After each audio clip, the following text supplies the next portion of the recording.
Magandang umaga sa ating lahat. Nandito naman po kami sa Politika Ensaymada at iba pa. Ako po si TPL3 o The Political Labandera at kasama ko naman po si Tito Benji Contreras Jr. At ngayong araw, si Tito Benji ang magpapakilala sa ating very special guest. Tito Benji, take it away.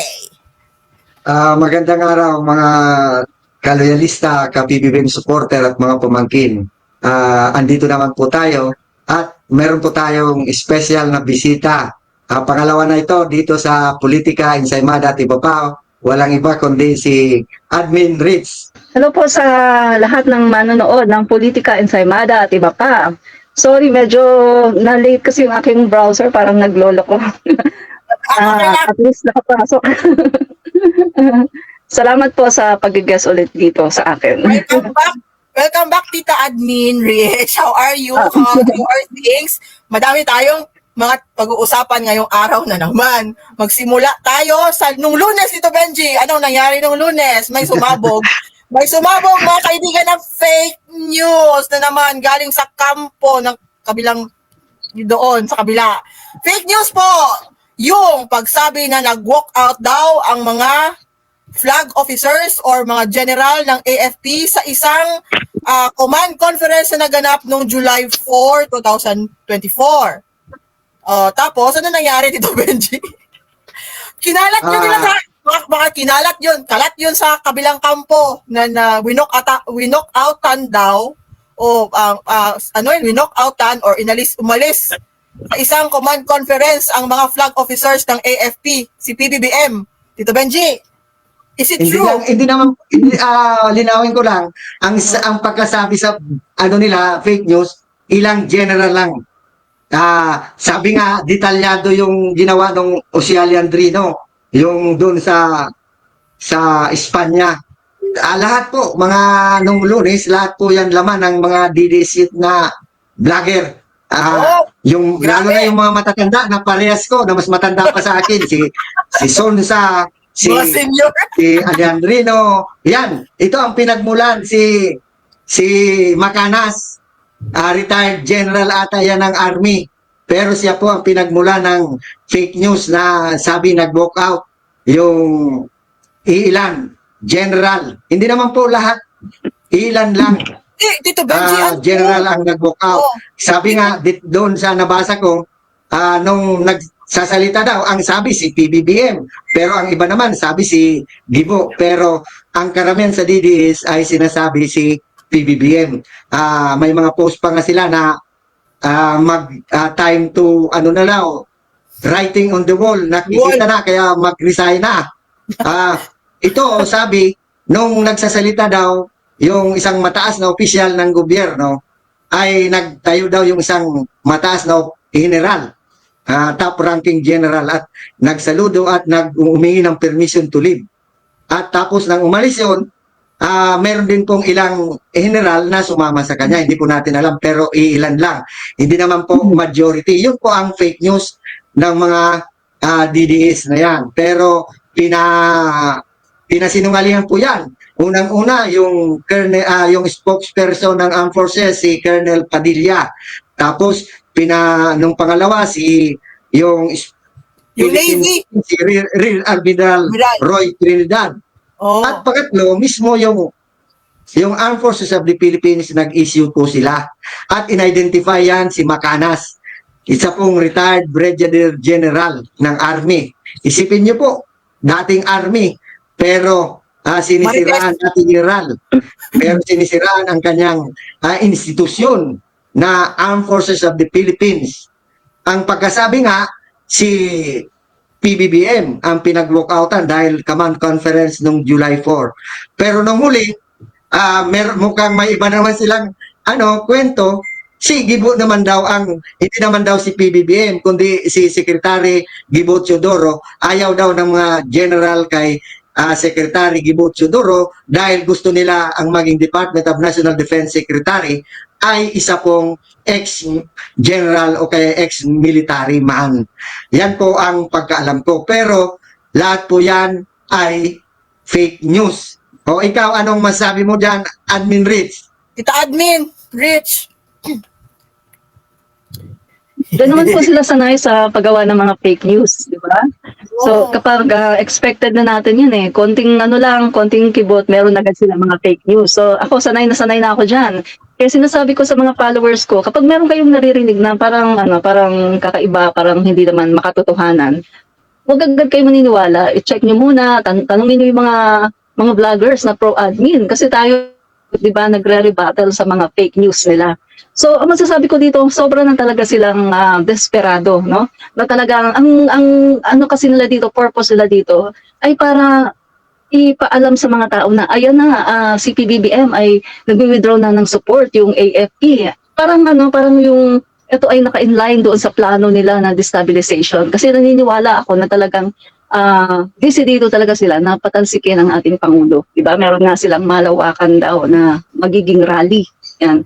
So abangan natin kung talagang yan ay maraming a-attend. Sabado. Sa Sabado daw dito, Tita Sa Admin, Sabado sa Luneta. Yun yung yun yung umiikot sa ngayong Sabado. Nako, ito lang sa masabi ko, kasalanan. Good morning sa inyo sa kay Jacinto Jack. July na kasi ngayon July na. Kasalanan ni Dio Makalma. Tito Benji, kasalanan ni Dio Makalma. Nag-ano to si Dio Makalma, blind item about yan nga, yung mga walk out na yan. Ang problema, yung mga DD shit, sinunggaban agad yung blind item. Tapos, nila pinunan, parang inag-add ng mga details, mga gano'n na nag-permission to live daw, sumaludo daw, nag-walk out daw. nanganak yung kanilang nanganak yung pinick up na blind item kay Dio Makalma. So, yung isa yung Alejandrino, alam po natin na identified po yun na na nagfi-fake news kasi nung graduation one time graduation ng PMA sa Baguio. Tapos doon sinabi niya doon sa Laguna.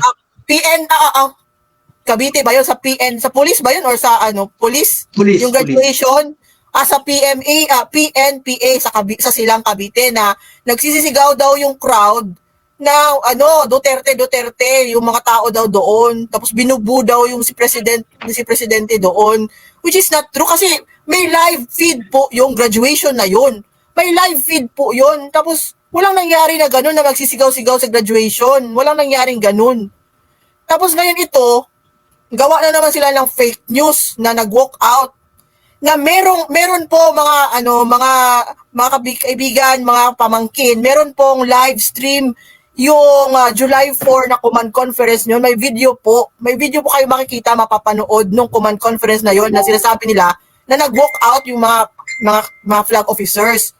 Doon pa lang, wala kang nakita doon. Ang nakakatawa pa, may mga official din kasi nga makakilala po na mga DD-shit SOCMED influencers yung nag-spread nung fake news. Madami po sila. May mga din, makakilala din kagaya ni 1 million consultant man na hindi maka-afford ng pustiso. Sabi niya gano'n. Madami silang mga sinasabi natin na mga bigatin na mga DD-shits. Yun na nga, kahit na sinabihan, may nagko-comment na sa kanilang nag-post sila, tapos meron na nagko-comment doon sa thread na nandun ako, hindi to nangyari yung sinasabi mo. Tapos nag-reply pa sila na sure ka ba? Sinasabihan nila yung tao na nandoon mismo sa command conference na sigurado ka ba sa parang talagang desperado sila.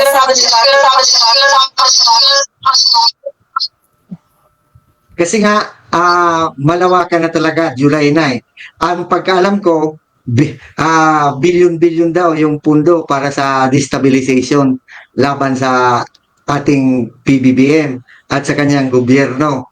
Minamadali nila talaga na mapatalsik si Pangulong Bongbong at ipalit si Sara Itok-Itok. Ano naman kaya ang magagawa yan? At alam niyo po, kung saan galing, bilyon-bilyon na, hindi lang milyon ang pundo, bilyon-bilyon. Siyempre, unang-una, doon sa kabilang kampo.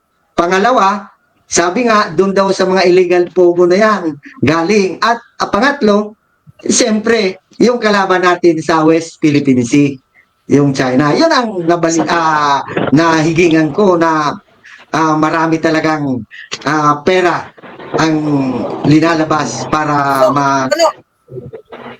So, Tito Benji, mapatupad bale, yung nasa, ano ba sila? Nasa time, magipit, bale, gipit na sila sa timeline. Gipit na. oh, So, kailangan nila Kaya- dapat nila gawin para yung sinasabi na GMA Formula 2.0 mangyari. Yung Oplan, Oplan 2024 nila. Para Yes. si Inday Sara ma-extend ng more than 6 years na panunungkulan. Ganon. Galing. yes. So, si Tita Admin Rich. Tita Admin Rich. Nung Lumabas ka? lalakad. So, ano? Medyo lumipat ako ng medyo lumabas ako ng bahay kasi ang hina ng kasi andito ako sa isang bahay, walang internet. So medyo lumabas, naka-data lang ako eh. Ganito kami ka-live. Kasi nawawala-wala ako. So, ngayon, ngayon, sinod tayo, Tito Benji. Mahina na ang, sabi ni Brett Oda, mahina na ang DDS, pati militar, gusto na nilang gaguhin. Kung talagang last resort na ng mga DDS ang military, Tito Benji, Kasi kung walang suporta talaga ng militar, wala di ba? Kailangan talaga nila suporta. Kahit pa may suporta ng militar. Pero wala naman suporta ang mamamayan. Wala, alam nyo, yung 1986, naging siguro matagumpay yun dahil unang-una, mismo si Apo Lakay ang talagang voluntaring bumaba sa pwesto kasi nga ayaw niyang na dumanak ang dugo ng mga Pilipino sa EDSA. Pangalawa, noon ay may suporta ang simbahan, may suporta ang leftist, andon yung oposisyon. Ngayon, ano ang support nila? Sila-sila lang, DDS saka yung King, meron din simbahan pala, yung Kingdom of Jesus Christ. Yun lang, sila-sila lang Hindi ka makagather ng malaking crowd sa kanilang maisog rally. Ang nakita kong malaking crowd, yung sa unang maisog rally nila sa Davao City, yung ilan lang, siguro mga 5,000 lang yon. Wala na yung mga sumunod na mga crowd nila, wala na. Pababa ng pababa. Kahit nga yung sa Tacloban, kaya pinutol agad yung rally nila kasi walang dumalo sa Tacloban City. Yung fiesta, yung ikadalawang pagkakataon ng fiesta sa Tacloban. Pati nga yung Tito Benji, pati yung sa Hong Kong nila na ginanap recently lang. Sa isang loob ng function room na lang napunta yung kanilang rally. Diba? Magbayad ng $200 dollars. At saka pansin ko lang mga tito. Pansin ko lang na ang mga uma-attend halos puro KOJ members. Parang iisa yung mga mukha nila. Parang sila-sila lang din. Yun ang napansin ko na parang hindi na sila yata nakakahatak ng mga bago, no? Kaya, di ba nung nagsalita noon si Trixie Angeles, ang sabi ni Trixie, magkumbinsi, kumausap, kumumbinsi ng mga tao para pumunta sa rally. Yun ang narinig ko doon kay Christy. Trixie. Angeles, di ba yun? Trixie, attorney Trixie. Di ba yun yung parang si Zoraida? Hindi mo kilala yung dating president. Yun, si Trixie Angeles. Yun. Pero sinabi niya yun sa Hong Kong? Ang tawag kasi niya sa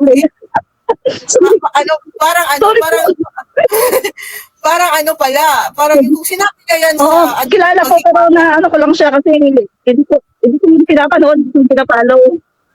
So, kung sinabi niya yan, Tita Admin Rich, doon, parang ginawa yan ng mga pinklawan nung nagkampanya ni Leni Robredo, ganun din, di ba? So, yung style nila is yung ginagawa ni Leni before, ng mga tao ni Leni, mga pinklawan. Wala silang pinagkaiba. Wala silang pinagkaiba ngayon. So, speaking of Leni Robredo, si Leni Robredo po, kahit po sabihin natin hindi ako makileni, alam ko po yung handicap ni Attorney Leni Robredo before. Si Leni Robredo po yung meron siyang tipo na paulit-ulit na mga words sa isang sentence kagaya ng iyong, yun. Tapos meron po siyang handicap na yung ang last few words ng kanyang sentence, yun po yung first 3 words sa beginning ng kanyang following sentence. Yun po yung handicap ni sa language handicap sabihin natin or communication handicap ni former Vice President Leni Robredo. Pero in fairness to her, nagko-comment siya, meron siyang komento. Bihira mag no comment yung former Vice President. At saka, in fairness to her, hindi po siya bastos na hindi pupunta sa SONA. Kasi nga, alam mo po natin, Correct. lahat po ng halal sa Kongreso, sa Executive Department, pati yung mga appointed ng presidente, pumupunta po ng SONA kasi obligasyon po nila yon. Kasaksako po yun sa kanilang pagboto natin sa kanila, sa ating mga representante sa gobyerno, sa presidente, vice-presidente, sa senador. Dapat po nila, isa lang po naman in 1 year yung pupuntahan sa SONA. Once in 1 year lang yan. Tapos hindi mo pa gagawin. Anong klase kang public servant? Yung yung SONA is para po makita natin, ito po yung reporting ng presidente. Ito po yung time na magre-report ang presidente kung anong nagawa na nung previous year ng kanyang panunungkulan at ano pa ang gagawin sa susunod na mga taon ng kanyang panunungkulan. Tapos ikaw na vice presidente ka, hindi ka pupunta kasi ewan ko ano bang klaro, ano bang rason nito, Tito Benji? Ano bang rason? Ano bang sabi niya, sa turnover? yung sabi niya, hindi naman daw yun joke. Hindi naman daw yung bomb threat. Pero sabi nga niya, kung hindi mo naintindihan yung explanation ko, you don't deserve an explanation. Para arrogante ang ni Sara. Wala naman siyang pinaliwanag kung bakit hindi siya dadalo ng SONA. Pero sabi niya, nag-explain daw siya. Alam niyo, para siyang madami siyang sinasabi na wala naman siyang sinasabi. No comment din po. Alam niyo, ako, No comment din po. number 1 critic ako ni Leni Robredo. Pero ngayon nakikita ko, parang mas may sense ang mga pinagsasabi ni Leni Robredo kaysa kay Sara Duterte. Kasi nga, sabi niya doon sa SONA, official function niya, the most important government function yan. At siya, dati bilang pangalawang mataas na opisyal ng gobyerno, siyempre, dapat andun po siya. Sabi nga niya, at doon yun ang nagustuhan ko. Yung pag-attend niya ng SONA, hindi yun tungkol sa personal niyang pakikitungo sa Pangulo, kundi yun ay ginagawa niya ang kanyang trabaho bilang Vice Presidente. Hindi po kasi magets ni Sara. Itok-itok talaga ito eh. O ikaw, Admin Rich, ano mo dyan itok-itok? High blood ka, baka ma-high blood ka dito. Sa akin naman, ang ko dyan, kasi yung SONA kasi, kaya nga SONA, di ba, State of the Nation Address. Ibig sabihin, kung ikaw ay isang government official, tapos invited ka pa, vice presidente, dapat pumunta ka dyan. Dapat iset aside mo yung mga personal interest mo, kung nagtatampo ka, nagagalit ka sa Pangulo, nagagalit ka kay Speaker, iset aside mo yan. Maintain your professionalism. Yun lang yan kailangan maging professional ka. Kasi kahit na hindi sa gobyerno, di ba, sa private sector, tayo kapag merong sinasabi na trabaho lang, walang personalan. Ganyan din sa entertainment world, di ba? Namatayan ka ng pamilya, meron kang kagalit na katrabaho mo, pupunta ka, di ba? I-treat mo sila ng maayos. Kasi i-maintain mo yung professionalism mo, yun ang wala kay Sara Duterte. Wala po siyang ganon. Parang hindi po siya nag-aral. Parang hindi po siya naturuan kung paano umasta, hindi lang bilang isang public official, kundi bilang isang tao. Kasi, syempre, ikaw, vice presidente, pangalawa sa pinakamataas na katungkulan ng bansa, hindi ka pa marunong kung paano itrato yung mga constituent mo. Wala kang professionalism, hindi mo alam kung paano umasta. So, ibig sabihin, kung dyan ka lang, hindi mo magawa ng maayos, wala kang karapatan para maging Pangulo ng Pilipinas. Wala kang karapatan. Di ba? Kaya, sinasabi ko sa mga DD sheets, no? yung inyong pambato talagang wala talaga. Kaya pagdating ng 2028, huwag yun ang aasahan dahil ngayon pa lang nagpapakita na siya ng pagiging incompetent, unprofessional, at yung kanya nga pagiging spoiled brat. Dinadala niya dito sa opisina niya sa pagiging vice presidente. Kapag ayaw niya, ayoko. Kapag galit siya. Hindi ganyan ang tao, hindi ganyan ang isang public official, di ba? Di ba mga tito, mga tita? Ako, isang word ako, very disappointed ako kay Sarah, pero isang word lang ako describe ko sa kanya, bastos siya. Bastos Tama. siya ng babae. Bastos at arrogante. Hindi ko maatin paano siya napalaki ng kanyang magulang. Correct. School teacher ang ina nito, tapos ganito umasta. Ganito siya umasta. Na parang ano siya, school teacher ha, ang ina nito, tapos ganito siya, basta bastos siya. Wala siyang professionalism. Kahit anong sabihin nyo, hindi siya plastic, pero hindi naman siya professional na tao. Kasi, yun nga, ito lang yung, hindi daw bomb joke yun. Hindi daw yun bomb threat, pero hindi rin siya nagjo-joke. So, merong threat. Hindi lang bomb. Ito yung basa ko dito eh. Sabi niya, di ba, Tito Benji, hindi daw bomb threat yung sabi niya, hindi daw bomb threat yung pagsabi niya na designated survivor siya. Pero hindi din yun daw joke yung pagsabi niya na designated survivor siya. Pero so, ibig sabihin noon, mayroong threat sa buhay ng presidente, hindi lang bomb threat. Yun yung pagkaintindi ko noon. So, yung mga nagrereklamo kung bakit lumobo ng 20 million ang sa SONA ngayon, ang tawag dito, ano ito, Tito Benji, yung budget sa SONA ngayon, pinalaki nila, pinalobo nila. Bakit umakyat ng 20 million yung budget ngayon? Kasi po kailangan po yung i-beef up ang security. Dahil sa sinabi ni Inday, tapos nagrereklamo sila, justified yon. I agree with Congressman Erwin Tulfo na justified yung 20 million na yon na budget for this SONA. Kasi may sinasabi, hindi bomb threat, pero hindi joke, so merong threat. Ganun yon. So wag kayong pinupuna nila yung 20 million na gagastusin sa SONA. Pero yung 125 million in 11 days, hindi lang nakikita ng mga DDS na ito. Pati yung 51 billion, yung 51 billion in 3 years, wala din. At sabi ninyo, arrogante, bastos si Sara, at isa pa, tamad. Kasi nga, sa karamihan sa mga occasion, sa mga affairs ng DepEd, maging ng gobyerno, dapat andun po siya, pero wala po siya. Tingnan mo yung pagpirma ng teaching allowance. Yung teaching allowance, wala po siya. Yung opening ng palaro, wala po din siya. Dapat siya ang mag-i-introduce sa ating mahal na Pangulo na sa program yan, wala din siya. Ngayon na naman, yung meeting ni Secretary Angara nung Martes ata yon with DepEd, yung USEC, ASIC, yun lang ang amaan doon. Si Sara, wala. Kahapon lang nagpakita si Sara Duterte Carpio. Yung turnover. Talagang magta-turnover na, last day niya.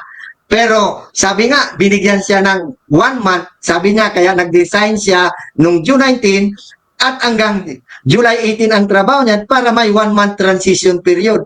May 1 month transition period, pero wala naman po ang DepEd Secretary palagi. Kahapon lang nagpakita. Inaasa talaga niya sa kanyang mga USEC at ASEC. Sa bagay, sabi nga niya noon, sabi niya, I feel guilty dahil wala siyang experience sa educational sector at hindi sa academic at wala siyang background yan. Umaasa lang siya sa kanyang mga USEC at ASEC para mag-review ng mga dokumento ng mga programa ng DepEd. Siya mismo ang inako niya yan. Meron ako niyang video na hindi talaga niya kaya ang DepEd. Kaya talagang dapat lang siyang nag-resign. Sana yung mga hindi niya nagawa, maipakita ni Secretary Angara na ma-resolve niya yung mga basic problem ng edukasyon. At sampal yun sa mukha niya pag nangyari yan. Ang problema ito si Sara, parang kung din nakita, di ba yung pumutok yung turnover niya, Tito Benji, yung nag-resign yung kanyang yung, di ba, for formal turnover kahapon. Pero nung Lunes yata, or Tuesday, Thursday yata yon, 4 sa kanyang executives ng Department of Education nag-resign ahead. Parang hindi pa naman na hinihingi. Bali 5 dahil ito pati ito. si Michael Toa. Oo. So bale, silang lima tao. Yusek saka mga ASEC yata to. Hindi pa naman hinihingi ni incoming DepEd Secretary Angara yung kanilang courtesy resignation, pero nag-resign na sila agad. Parang ang tingin ko bastos din ito. Hindi pangbabastos din yung nangyayari ganito. Sana hinintay nila. Ang sa ginawa nila kasi na ganito, nag-resign na si Sara, tapos nag-resign pa yung mga tao niya, talagang gusto nila gawing imbalido ang Department of Education. Talagang sabotahin, yun yung kanilang turnover, sasabotahin nila yung ganito, mabavacuum, magkakaroon ng vacuum. Kasi papasok pa yung tao, si Angara. Sana hinintay nila muna na pumasok si Angara, tapos tingnan, doon sila mag courtesy resignation. Hindi, ginawa nila before. So, ibang klase. Ngayon lang ako nakita na mga ganito na na mga public servants ko na parang hindi alam kung anong gagawin. Parang, ikaw, Tita Admin Rich, anong tingin mo sa turnover kahapon? Okay. Tama yung sinasabi mo, tita. Bago dyan, komentuhan ko muna yung sinasabi niya na hindi daw joke, hindi daw bomb threat. So, pag sinabi kasi ng hindi joke, ibig sabihin, totoo yun. Totoo yung sinasabi niya na talagang assuming talaga siya, talagang atat siya na maging Pangulo ng Pilipinas, no? So, totoo talaga yon. Pero dito naman sa nangyari na yung pagkikita nga nila si Secretary, bagong Secretary ng DepEd, Sani Angara, yung turnover dito sa DepEd at saka dito kay Sara Duterte, ang masasabi ko kasi dito sa resignation ng kanyang mga ASEC or USEC, ang masasabi ko dito, talagang napaka-unprofessional. Kasi di ba dapat aantayin muna nila yung papasok na administrasyon, no? Si Sani Angara, dapat aantayin muna nila yon para makapag-turnover ng maayos at saka meron pa silang mga ibibilin dyan eh. So parang ang lumalabas dito ay talagang gusto nilang, yung sinasabi mo nga tita at TPL na gusto nilang pilayan yung DepEd. Paano nila, paano magkakaroon ng magandang transition, di ba? Paano nila masasabi yung kanilang mga dapat sabihin kung andyan na kaagad, nakapag-resign na kaagad sila, di ba? At paano magkakaroon ng magandang transition kung ganito yung ginagawa nila. Nagpapatunay lang na talagang itong mga taong to ay hindi po sila loyal sa bayan. Loyal po sila sa mga Duterte. Loyal sa mga Duterte, hindi po sa taong bayan. Kasi kung sa taong bayan po sila naglilingkod, hindi po dapat ganito yung kanilang attitude. Di ba? Nawawala-wala po ba ako? Okay lang. Okay lang. Hindi dapat ganito ang attitude nila kasi kung naglilingkod sila sa taong bayan, dapat isipin nila na iset aside nila yung mga tampo, yung kung anumang galit meron sila at isipin nila na taong bayan ang pinaglilingkuran nila dito at hindi po si Sara Duterte. Ang loyalty po dapat ay sa taong bayan, sa bansa natin at hindi po sa kanilang DepEd Secretary. Yun po. Loyal sila kay Sara eh. Sabagay, si Sara Duterte naman ang nag-appoint sa kanila. Mga political appointee lang yan eh. Yang 5 na yan. At saka sa tingin ko, para, hindi ba courtesy resignation yun? Pinahil nila. Hindi pa naman ina-accept ni Senator Angara, di dapat andun pa sila. Hanggang hindi ina-accept yung resignation, magtatrabaho pa sila. Hindi pa niya gusto lang ipakita siguro nila na talagang ang kanilang katapatan ay kay Sara Duterte, hindi talaga sa bayan. Saka, maliban po sa 5 nag-resign na yon, nagbigay ng courtesy resignation, sa pagkaalam ko, meron pang mga political appointees si Sara Duterte sa DepEd. So, yun, siguro, nag-antay talaga na dumating si Secretary Angara saka mag-submit ng courtesy resignation. Kasi yung pag political appointee ka, hindi ka covered ng civil service rules. Kaya dapat magsasubmit ka ng courtesy resignation sa incoming secretary para mabigyan mo ng ano siya ng pagkakataon na makapili ng ng kanyang taong pinagtitiwala ang tao na mai-appoint dyan sa DepEd. Hindi naman po pero sa yung mga magre-resign, para naman doon, sana kung kayo magre-resign, magkaroon po kayo ng mga turnover ng inyong mga hawak ng mga dokumento, mga papeles, kasi wag po yung basta lang kayo magre-resign at wala na kayong pakialam, hindi nyo, yung iba nga, kung minsan, dinadala pa yung mga dokumento para hindi makita ng incoming secretary. Sana ganun din ang po natin. Pero ang pinagtataka ko kay Sara Duterte Carpio, dati-dati ayaw niya ng interview. Pero kahapon, nagpa-interview po siya sa media. Ayun nga ang pinagtataka ko dahil dati-dati napapalibutan siya ng maraming security personnel para hindi ma-ambush interview kasi hindi niya alam siguro ang isasagot. Pero kahapon, na-interview po siya ng media at ang unang-unang tanong sa kanya kung bakit, ano ang dahilan kung bakit siya nag-resign bilang DepEd Secretary.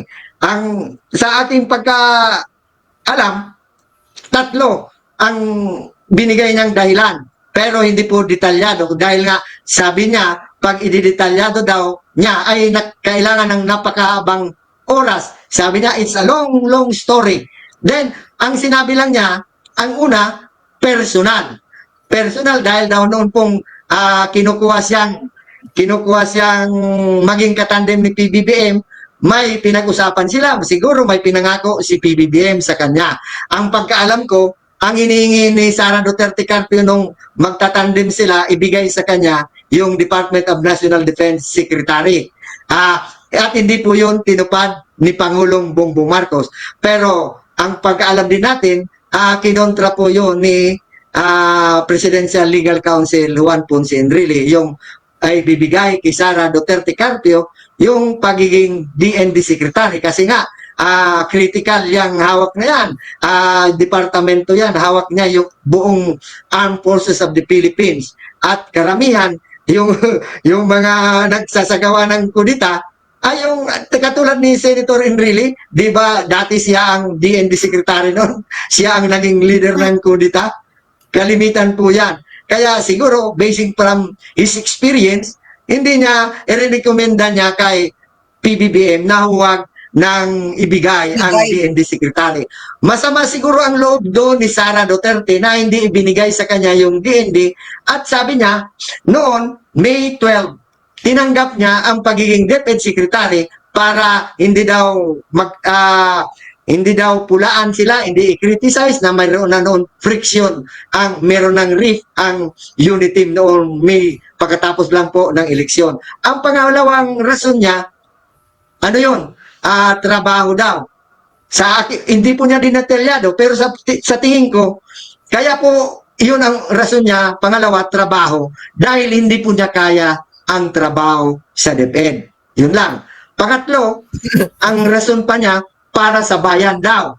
Kaya siguro nag-resign po siya bilang sekretary ng DepEd kasi nga hindi siya mag-comment, hindi niya maipakita sa mga batang mag-aaral ang pagiging matapat o loyal sa bansa dahil hindi nga niya maka-comment, hindi niya masuportahan ang pulisiya ng ating mahal na Pangulo dyan sa West Philippine Sea. Yun po ang aking opinion dyan sa mga rason niyan. O kayo, ano naman po ang ano nyo? Ito si Sara, meron ding binabasa ko dito, Benji.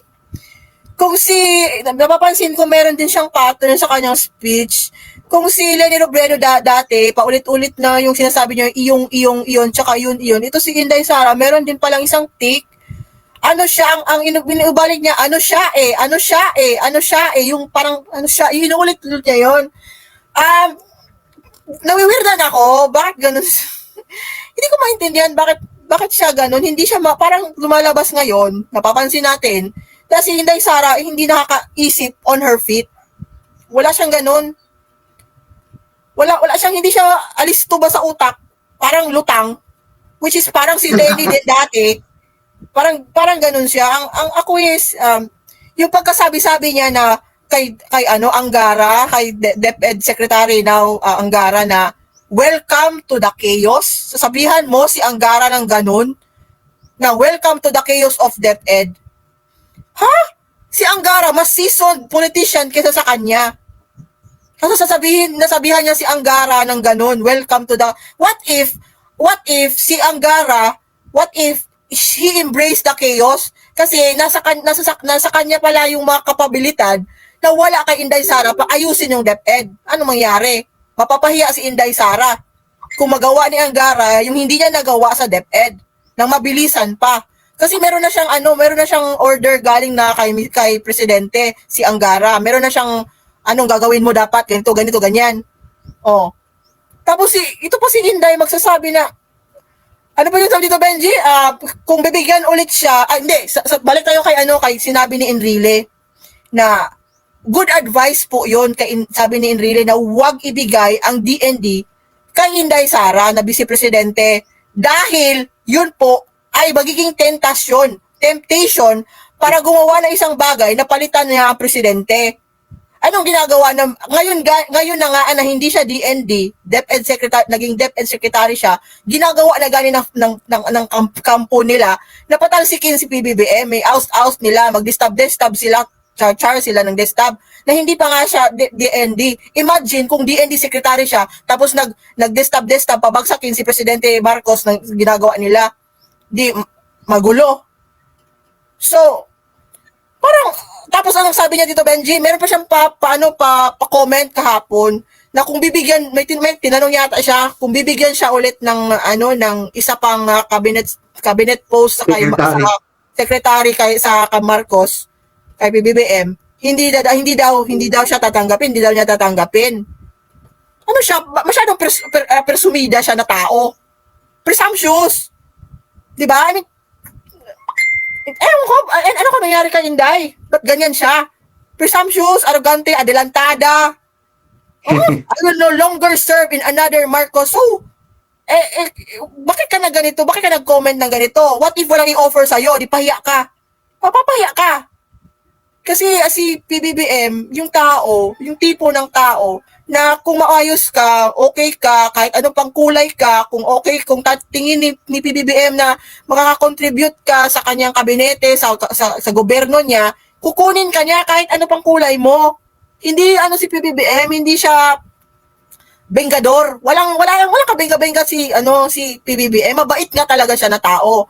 Pero kagaya nito ni Sara Duterte na presumida, ito yung tipo ng mga attitude na ganito kang presumida, arrogante, adelantada, ingrata. Yan yung tawag dito, para bang, ito yung ang attitude na pinapakita, ang behavior na pinapakita ni Inday Sara ngayon, hindi po pwede maging presidente ng Pilipinas. Very, very disappointed with her. Kasi, hype Pati yung survey, hype. Survey, tita Adminich, nakita mo yung false Asia na survey, yung bago. Hype. Nag-orgasm yung mga kulto ng Burgur Queen dahil mataas daw yung trust and satisfaction rating ni nasama ko yan sa vlog ko kasi meron sa akin nambubuska na didishit. Sabi niya, Admin Rich, anong masasabi mo? Sumadsad sa Pinidoro yung si PBBM daw. So, ang sabi ko naman, alam niyo kasi, hindi na kailangan ni PBBM ng mataas sa survey.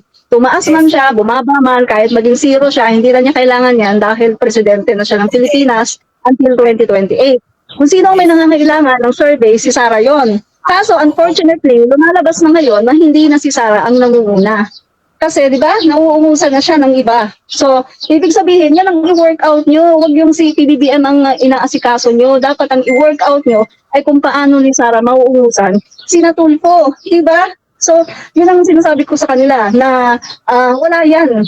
Kasi nakikita naman natin ngayon, kahit na sinasabi na mataas daw yung rating ni Sara, no? Nakikita naman natin, parang iisa pa lang maglabas, di ba? Di ba lately, napansin natin na marami sila, halos sunod-sunod na naglabas ng survey na ang resulta ng survey ay si PBBM ang umaangat at si Sara naman ay consistent naman na bumababa. So sabi ko sa kanila, magantay pa tayo ng ibang survey kasi parang iisa pa lang itong naglabas ng survey na to na umangat si Sara, no? So sabi ko, kung talagang iisa lang siya at hindi na magkakaroon ng iba, aba, pag-iisipan ko yan, pagdududahan ko yan. Bakit ganon? Parang there's something wrong, di ba? Kasi nakikita naman natin si Pangulong Marcos ay talagang grabe talaga ang ginagawang trabaho. Ibig ko sabihin, gano'n na baka bobo at katanga ang mga Pilipino na kung sino pa yung walang ginagawa at naka-standby na nag-implement sila lang ang mataas. Siguro naman hindi gano'n kabobo ang mga Pilipino, no? Kasi kung titingnan naman natin, talagang ang Pangulong Marcos, siya talaga ang maraming ginagawa at maraming na i-deliver na para sa mamamayang Pilipino.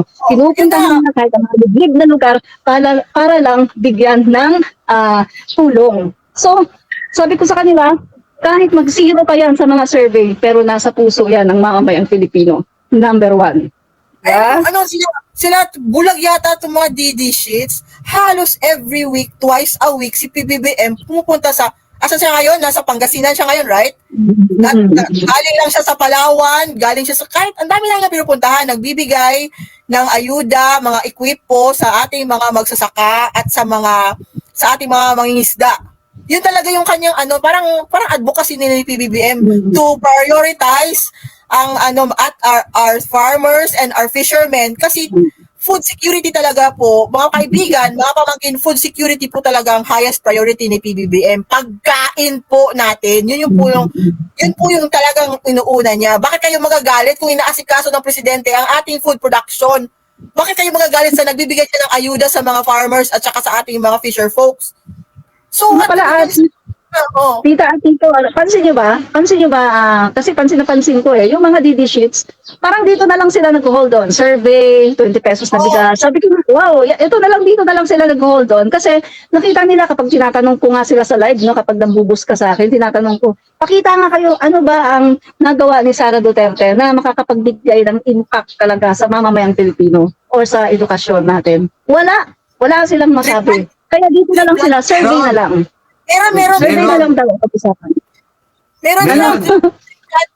Yung pag-order niya, paalisin yung mga dekorasyon, mga chart at learning materials na nakapaskil sa loob ng classroom. At yung yung pag-comment niya yung sa headband na may BB. Yun ang mga malalaking accomplishment niya na may impact. Saka, kung ako naman tatanungin, pinapakita lang talaga ni PBBM na pinapahalagaan niya yung agricultural sector. Hindi ba? Unang-una, yung sa agrarian reform law niya, yung ibinigay na ang lupa, yung sa mga agrarian beneficiaries, wala na pong bayad. Siya na po ang tanging pangulo noon. Kahit si Apo Lakay, hindi po yung nangyari kay Apo Lakay sa Operation Land Transfer ni Pangulong Ferdinand E. Marcos, ay binabayaran din po yung lupa.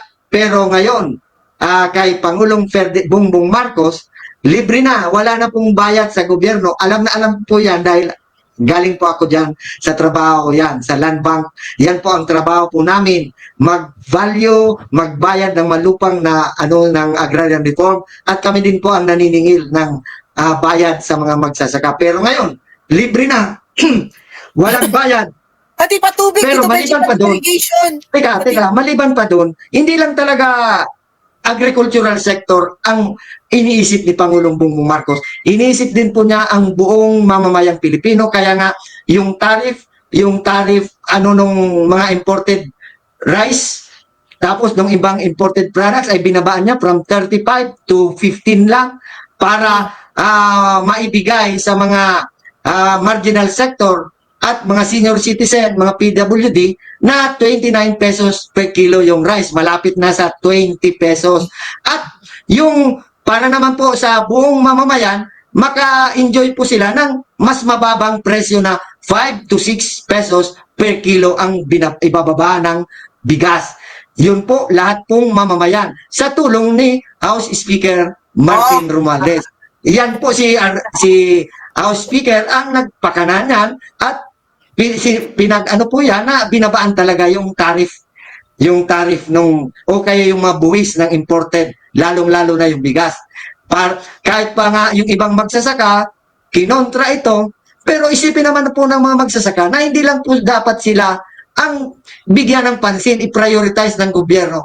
Ang lahat, dahil si Pangulong Bongbong Marcos ay Pangulo ng Pilipinas, kaya Pangulo po siya ng lahat pong mga Pilipino. Kaya iniisip din ni Pangulong Bongbong ang kapakanan ng buong Pilipinas, kahit pa yan kaaway, kahit pa yan mga DDS shit na yan.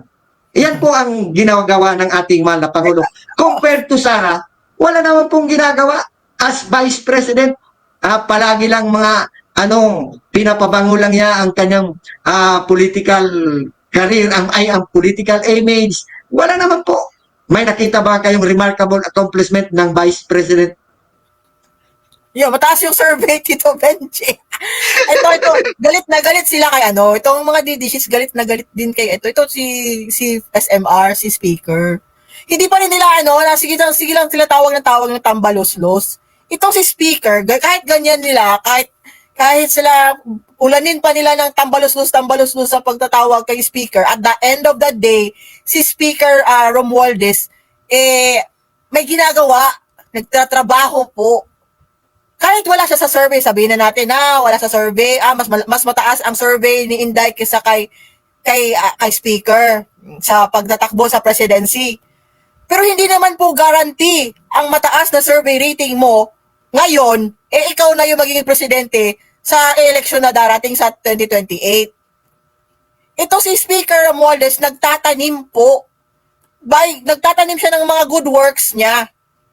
So by the time, kung mag-decide man ito, si Speaker Romualdez sa 2028, na tumakbo siya pagka-presidente, ay may madaming mga tao makapag-iisip na, sige, baka ito siya yung pwede nating gawing susunod na presidente kasi nakikita naman natin lagi nakasama siya ni President Marcos sa mga pagpunta niya sa mga liblib na lugar, nagbibigay ng ayuda, ng equipment, nagbibigay ng tulong sa mga mamamayan.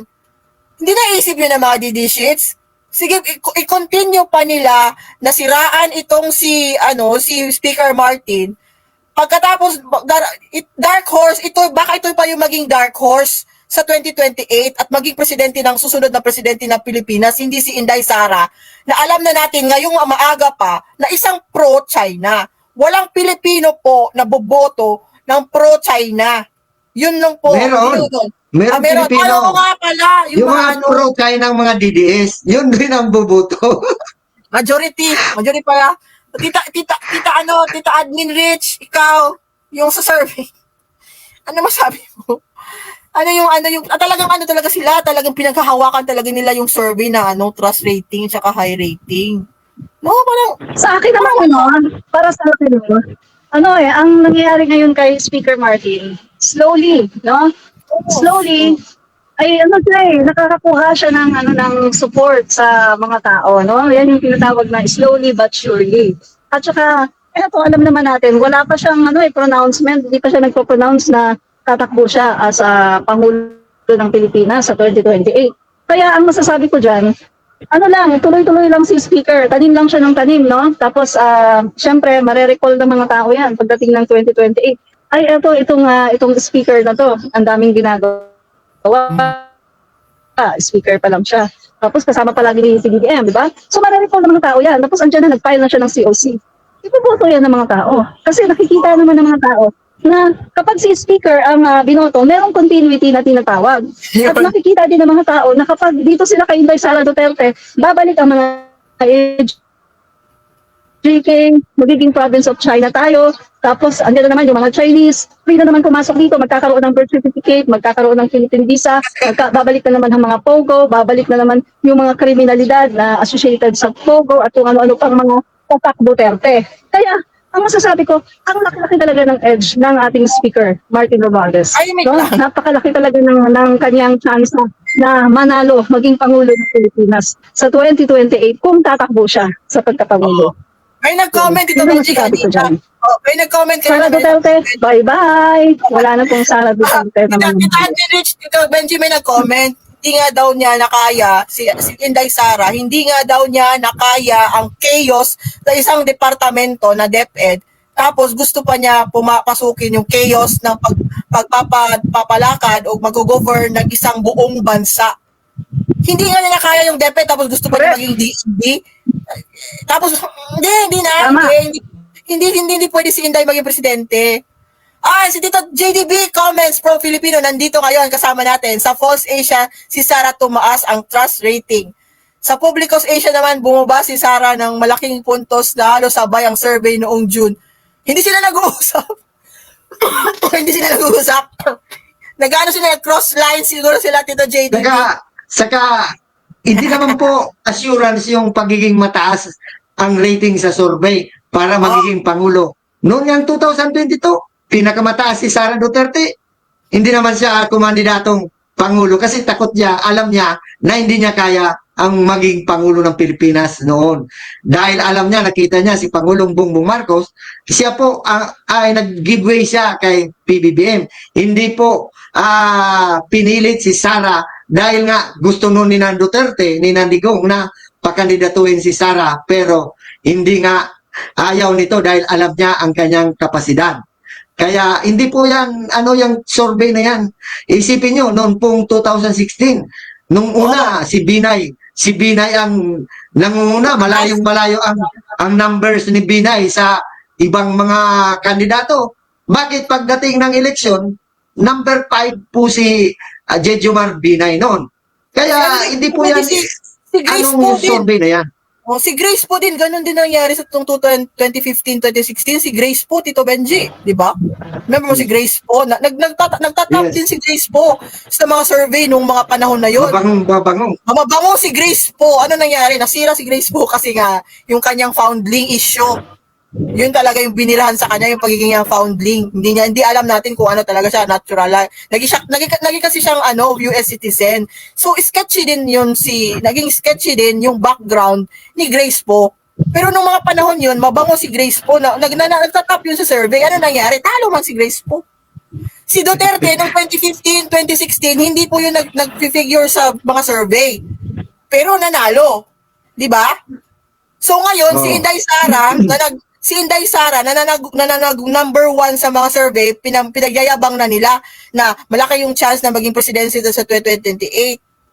Hindi guarantee yun. Hindi yun guarantee, mga DD shits. Hindi yun guarantee na mataas yung survey niya ngayon, 2024, na magiging na siyang presidente sa 2028. Hindi po boto yung mga survey ratings. Hindi po yun matatranslate na votes. Malayo pa yung 2028 unless siguro may plano kayo na i-take over na yung gobyerno, hindi pa darating yung susunod na presidential election. Kaya atat sila na maging presidente si Inday Sara ngayong taon na kailangan nila gawin ngayong taon yung gusto nilang yung plano. Di ba, Tito Benji? Kasi talagang may time na nagigipit na sila sa oras na i-take over ang gobyerno from paalisin si PBBM, maalis si PBBM sa pwesto para sila na yung mamuno ulit para masalba si former President Duterte sa ICC at saka ma-protection na naman, mabigay na naman ng protection yung kanyang ninong na si Pastor Apollo Kibuloy. Yun lang yung purpose. Yun lang yung purpose noon. Di ba, Tita Admin Rich, no? Ganun lang. Yun lang talaga yung end game. Tama yun para sa akin, no. Sinasabi ko nga dun sa mga vlog ko, no, na kung ano man yung taas, no. Kung ano man yung taas ng rating niya ngayon, hindi yan matatranslate as vote sa 2028. Kasi nga, kapag ibang usapan na kasi kapag tinanong, sino ang gusto mong presidente? Unang-una sa lahat, sinasabi ko nga, ano kasi, yung nagko-contradict kasi, no, mga tito-tita, nagko-contradict eh. Kasi di ba, ilang porsyento, majority ng mga Pilipino gustong ipaglaban ng West Philippine Sea. Paano mo ipaglalaban ng West Philippine Sea kung ang pipiliin mo na Pangulo si Inday Sara Duterte na pro-China? Di ba? O doon pa lang contradiction na yon. Pangalawa, si Inday Sara nakikita ng mga tao na sa mga issue na may kinalaman sa interest ng bansa, no comment lagi. Sino ba ang tao na gustong magkaroon ng Pangulo na palaging no comment sa mga issue na pangbansa, no, para sa kapakanan ng bansa natin? So, pangatlo, yung mga confidential funds, yung mga intriga sa pamilya nila na meron namang katotohanan. No? So, kung titingnan natin, pagdating sa 2028, ibang usapan na yun. Ngayon, vice-presidente siya. At alam naman natin, spare tire lang ng Pangulo ang Vice President. No? So, maaring mataas ang rating niya kasi kahit naman wala kang gawin as Vice President, tataas pa rin ang rating mo. Kasi hindi ka naman maapektuhan eh. Kapag tumaas ang presyo ng bigas, hindi ka apektado dyan. Kasi ang Pangulo ang tinitira dyan, di ba? Ang Pangulo talaga ang may responsibility dyan. Pero, pag dating na sa 2028 election, kapag tinanong na kung sino ang gusto mong maging Pangulo, iba na ang usapan. Kasi hindi talaga pipiliin ng isang Pilipino ang isang politiko na katulad. Nawala na naman si Tita Admin. Live po kami ngayon. So, ito na lang, alam naman natin anong siguro intindihan natin anong sinasabi ni Tita Admin Rich. So, ngayon mga kaibigan, alam po natin ngayong Lunes, na darating na Lunes, July 22, ay ang ating SONA. So, Tito Benji, ano ba ang ating ma-expect sa darating na Lunes? Ngayong SONA, mag-pre-SONA tayo.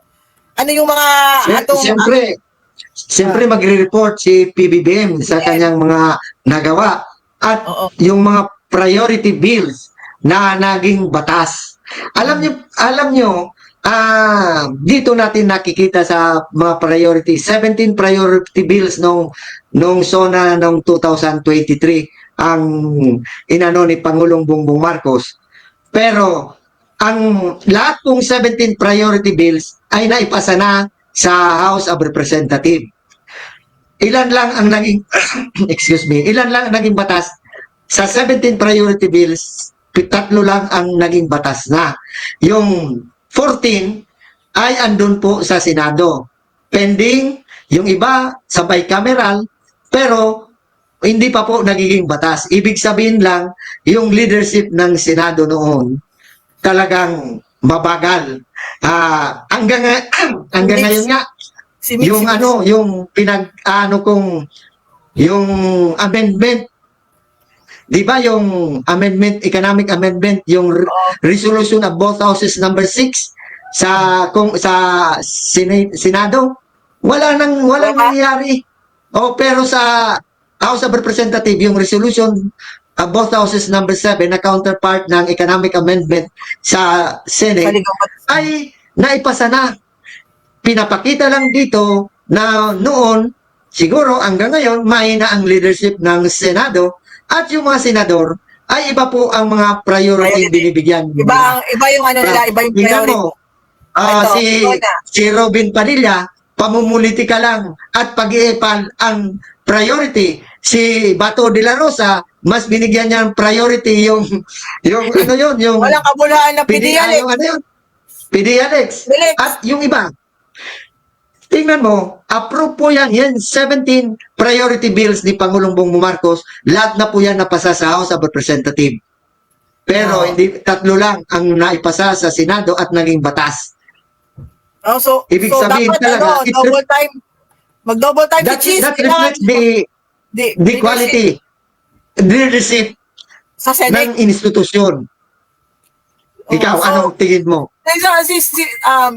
Kailan ba nangyari yung pag-iiba ng liderato sa senador presidency sa mga last Mayo lang.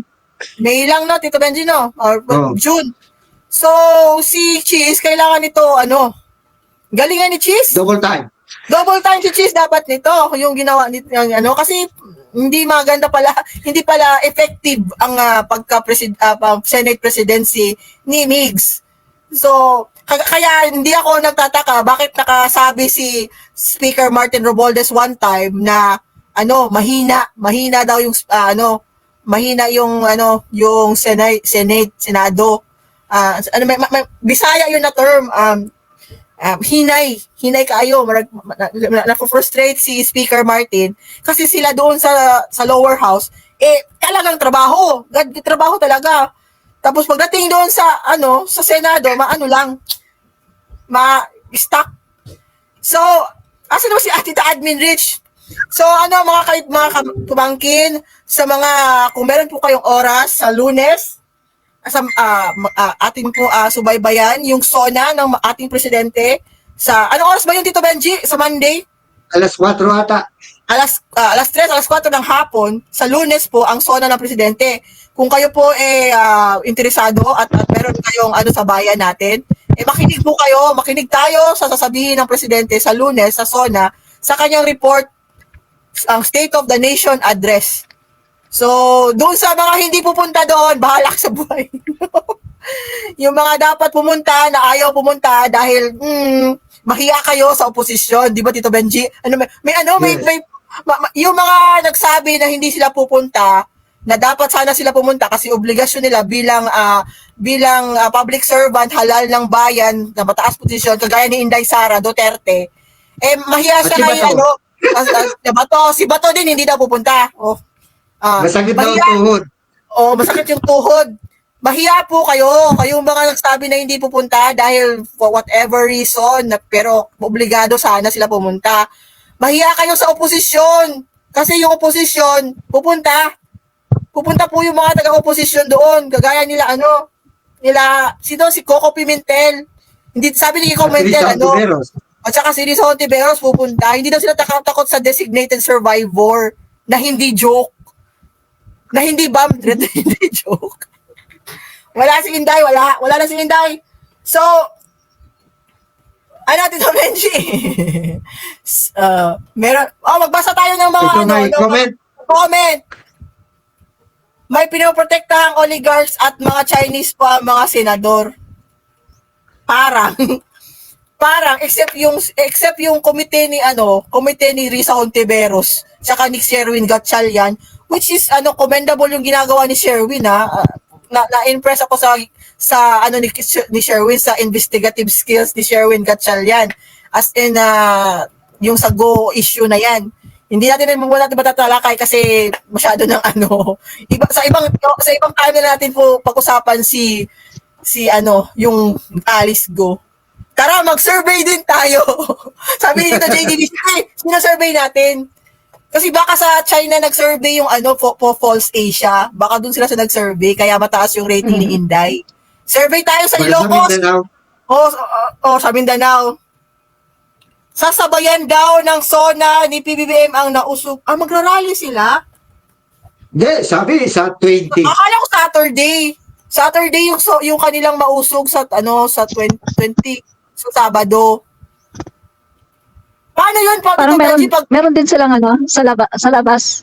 Meron din sa labas. Sa Batasan. So sasabayan nila yung mga doon, yung mga militante na anak bayan. Pero medyo malayo-layo sila kasi hindi naman sila pwede sa malayo ay sa malapit. Medyo malayo-layo ang venue nila. Gagawa din sila ng effigy. Ang mga DD sheets na susunogin. Magsusunog daw, di ba? Basahin nga natin itong comment. Ayaw na ni Sara umattend ng SONA kasi baka hindi niya maintindihan yung speech ni PBBM tulad ng last SONA na itok-itok. Nawawala ako. Wait, naintindihan niya yun, Delna or Matan Villar. Naintindihan niya, sinabi nga ni Sara, di ba, yung last SONA ni PBBM, it was on point and perfect. Tito Benji, sa'yo to. Ano say ninyo daw sa mga nag-resign na undersecretary ni Inday Sara Duterte, takot ba silang maimbestigahan ni Senator at incoming DepEd Secretary Angara? Posible, no? Kahit hindi agad sila nag-resign, siyempre kung may nagawa silang kabalbalan, iimbestigahan yan. Kung wala naman silang ginawa na ka-question, hindi na, wala naman pong mangyari noon. Kaya Bueno, oras naman po tayo. Oras na! Inaabot na naman tayo. Oo. Oras na lang pamamaalam. Basta, sana, ang advice ko po, sana ulit, malapit na po 3 months na lang, mag-file na ng certificate, ng filing ng certificate of candidacy sa October. Kaya sana, tingnan po natin ang mga kakandidatong senador. Doon po tayo sa pro-Philippines, pro-PBBM, at pro-administration. Huwag po tayo sa pro-China, pro-Duterte, at pro-Kibuloy na alam naman po natin pag yan ay mananalo, ay talagang gagawa at gagawa yan para harangan ang mga programa ng ating mahal na Pangulo. O ikaw, Tito Admin. Admin Rich. Last parting words. Yan, hello po. Sorry po, wala ako eh. Okay lang. Ang masasabi ko lang po, dito sa mga nangyari ngayon, huwag po tayo kaagad na maniniwala kapag may mga naririnig tayo at kailangan po i-confirm po muna natin kasi talagang usong-uso po ngayon ang fake news para lang po talaga siraan ang ating gobyerno.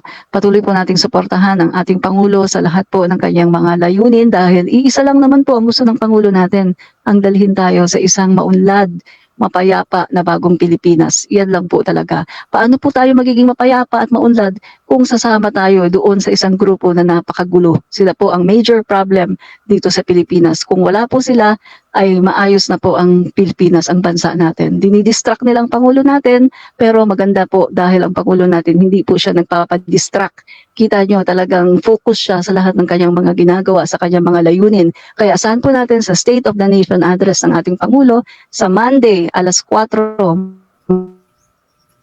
Wala na lang. Sige. Okay. So, hanggang dito na lang po tayo ulit, mga pamangkin. Huwag po ninyo sa mga Meron po baguhan. ako sa Meron pa. advantage. So hanggang dito na lang po tayo ulit mga pamangkin. Sa mga baguhan po at nag-join sa amin, huwag po ninyong kalimutan mag-like, mag-share at mag-subscribe ng Politika Ensaymada at iba pa sa YouTube at saka sa Facebook. At samahan nyo na rin po si Tita Admin Riz sa kanyang YouTube channel at saka sa Facebook at saka si Tito Benji din at sa akin din kung gusto ninyo sumama at mag-follow sa amin. So hanggang dito na ulit. Salamat sa mga tubalo at sinamahan kami sa amin na namang isang episode. Magkita-kita na po tayo ulit next week, next Friday, 10:30 a.m. So, bye-bye muna for now. Thank Bye-bye you. po. Thank you, Tita Admin Rich. Thank you. Love Thank you. you, Admin Rich. Bye. See you next week, Bye-bye. Tita Benji.